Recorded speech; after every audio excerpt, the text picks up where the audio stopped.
Bienvenue sur Chronique Branchée. Chaque jeudi, retrouvez Raphaël pour 15 minutes d'histoire, d'infos et de découvertes. Restez avec nous, ça commence maintenant. Et allez, c'est reparti, salut tout le monde, bienvenue sur Chronique Branchée, c'est Raphaël, on est ensemble pour un nouvel épisode autour de cette grande table dont j'aime bien citer, une table à débat, une table surtout à mystère, parce que oui, là en ce moment on résout des mystères chaque semaine.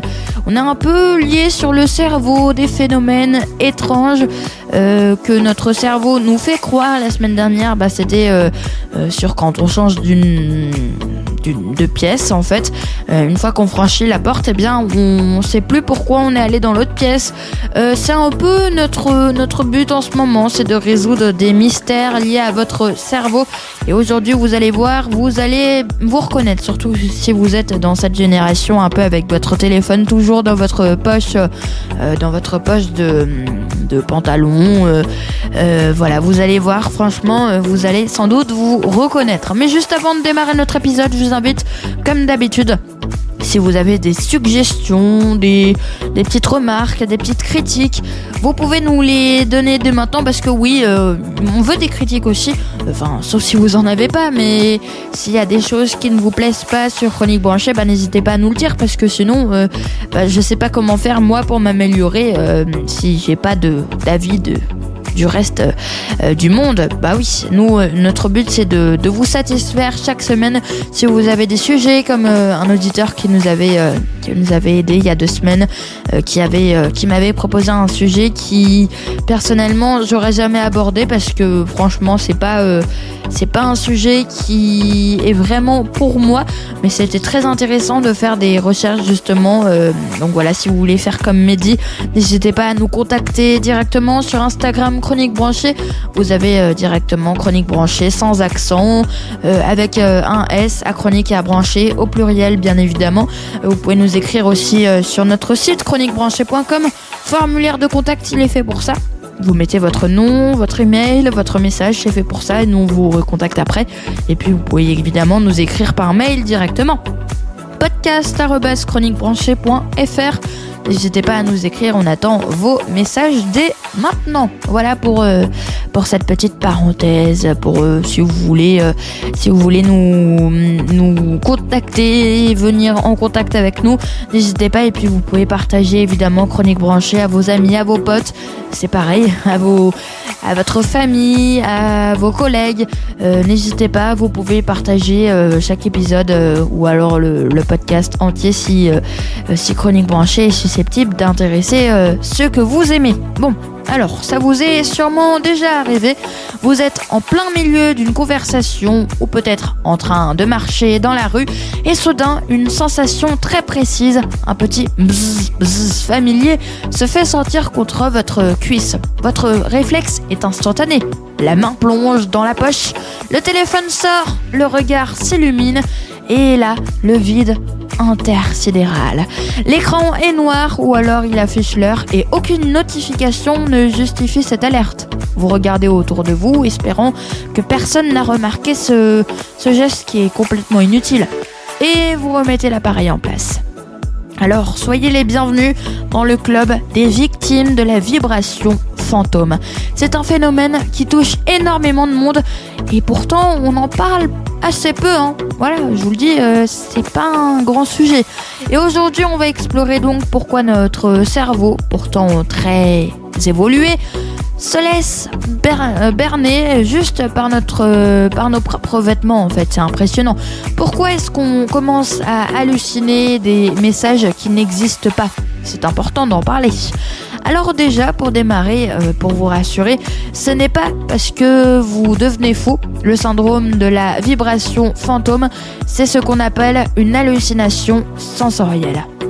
Votre cerveau reçoit un signal et l'interprète comme une vibration, mais la cause physique est absente, évidemment. En fait, votre cerveau est une incroyable machine à faire des prédictions.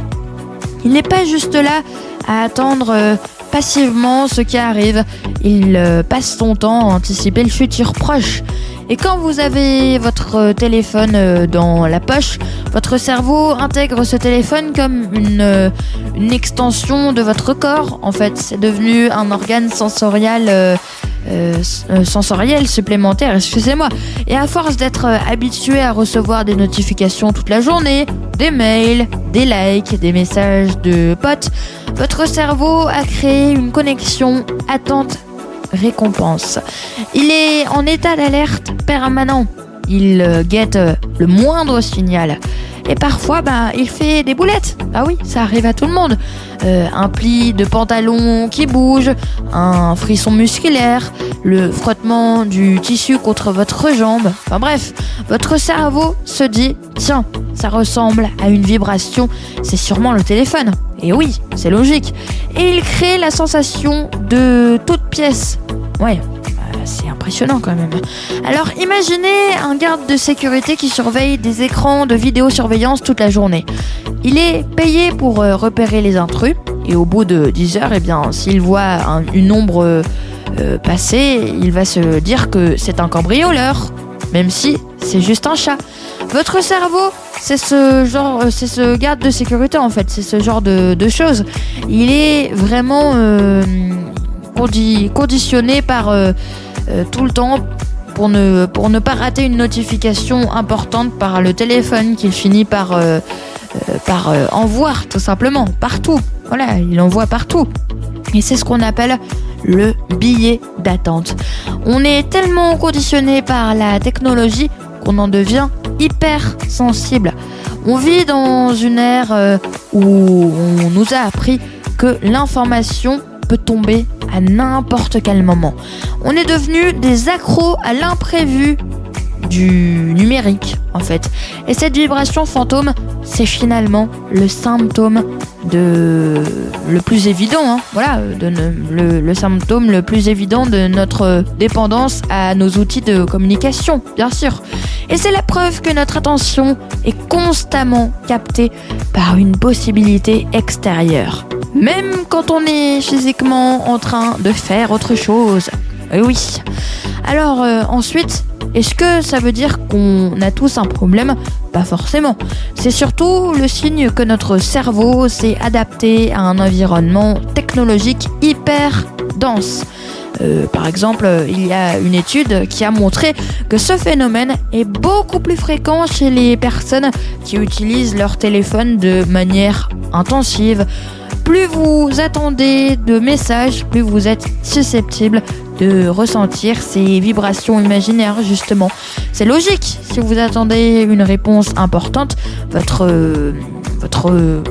radar cérébral, il est réglé justement sur une sensibilité maximale. Le souci, c'est que quand ça devient une source de stress, c'est ça le souci en fait, quand ça devient une source de stress, c'est un peu le problème. Si par exemple si vous passez votre journée à vérifier votre poche, vous ne finissez jamais votre tâche, vous ne restez jamais vraiment concentré à ce que vous êtes en train de faire. Vous êtes en mode interruption permanente, même quand il n'y a pas d'interruption. Voilà, c'est impressionnant. Ensuite, la question c'est, peut-on arrêter de se faire piéger ? La réponse courte, c'est oui. Mais ça demande un peu d'entraînement. C'est pas du jour au lendemain comme ça. La première chose à faire, c'est de réduire la charge mentale liée au téléphone. Est-ce que c'est vraiment utile d'avoir toutes les notifications activées ? Est-ce que vous avez vraiment besoin de savoir en temps réel que quelqu'un a liké une photo ou qu'une application veut vous parler ? Voilà, non, pas forcément. En limitant les alertes sonores et vibratoires, vous apprenez à votre cerveau à se détendre. Vous lui apprendrez ça, en fait. Vous lui dites « Ok, calme-toi, tu n'as pas besoin d'être en alerte tout le temps, en alerte rouge toutes les 5 minutes. Non, tu n'en as pas besoin. La deuxième astuce, c'est de changer l'endroit où vous mettez votre téléphone. Ça aide beaucoup. Si vous le mettez dans votre sac au lieu de votre poche, vous coupez le contact physique. Votre cerveau ne peut plus confondre un pli de vêtements avec une vibration. Non, bon, c'est radical, mais ça fonctionne très bien pour calmer justement ces hallucinations. Et oui. Et enfin, apprenez à accepter de ne pas être joignable 24 heures sur 24. C'est ce que je faisais avant. Moi, avant, on m'envoyait un message, je répondais direct. Maintenant, j'ai appris à un peu laisser de côté. Ça veut dire que je réponds, mais pas tout de suite. On n'est pas joignable 24 heures sur 24. C'est dur, je sais. On a peur de rater quelque chose, de paraître impoli, de paraître impoli parce qu'on répond pas à la personne. Mais le monde ne va pas s'arrêter de tourner si vous ne répondez pas à ce message dans les 30 secondes. Ça, faut le comprendre. Bon, pour conclure notre sujet, la prochaine fois que vous sentirez cette vibration dans votre poche, ne vous précipitez pas. Prenez 30 secondes. Souriez-vous à vous-même et dites-vous « Ah, mon cerveau essaye encore de me jouer des tours. » C'est juste votre système d'alerte qui est un peu trop sensible. Et oui, c'est fascinant de voir comment un petit morceau de métal et de verre a réussi à changer notre façon de ressentir notre propre corps, tout simplement. On est devenu en quelque sorte et en fait, j'ai envie de vous dire des gens un peu addicts qui hallucinent des signaux, des personnes qui reçoivent plein de signaux toute la journée. C'est presque de la science-fiction, mais c'est notre quotidien en fait. Bon, en tout cas, merci d'avoir exploré ce petit bug cérébral avec moi. La prochaine fois que vous rangez votre téléphone, essayez de le mettre un peu plus loin. Votre cerveau vous remerciera, je vous le dis. Bon, on se retrouve en tout cas jeudi prochain pour un nouvel épisode sur Chronique Branchée. Prenez bien soin de vous. Je vous fais des gros bisous. À jeudi prochain. Salut.